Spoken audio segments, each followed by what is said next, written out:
తెలంగాణలో చైతన్యం వచ్చింది. ప్రతి ఇంట్లో చదువుకున్న బాబున్నాడు, ప్రతి ఇంట్లో చదువుకున్న పాప ఉంది. ఒకప్పుడు ఎడ్డి తెలంగాణ గుడి తెలంగాణ అని చెప్పేది అనుకున్నామో, ఇవాళ ఎడ్డి తెలంగాణ గుడి తెలంగాణ కాదు. ప్రాపంచిక జ్ఞానాన్ని అర్థం చేసుకొని గుడిసెలే కావచ్చు కాక, పేదరికంలో మగ్గచ్చు కాక, ఎవరు మనవాళ్ళు కాదు, ఎవరికి ఏం చేయాలనో అదంతా కూడా ఆలోచించుకొని గుండెల్లో పెట్టుకున్న జాతి మన జాతి అని చెప్పి మనం చేస్తాం. కానీ దాన్ని కొంత వ్యూహం ఉంటుంది, ఆ వ్యూహం తగ్గట్టుగా కార్యాచరణ ఉంటుంది. అది కనుక లేకపోతే, స్ట్రాటజీ లేకపోతే, లౌక్యం లేకపోతే, కేవలం శక్తి మాత్రమే సరిపోదు, ఇవాళ సంఖ్య మాత్రమే సరిపోదు.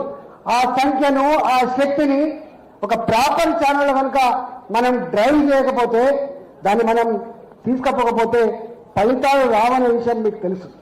ఇవాళ ఏది ఏమైనప్పటికీ కూడా ఒకటి మాత్రం సత్యం, ఇవాళ ఇక్కడ నాకు తెలిసి మొట్టమొదటిసారిగా అన్ని పార్టీల వాళ్ళు కూడా ఉన్నారు.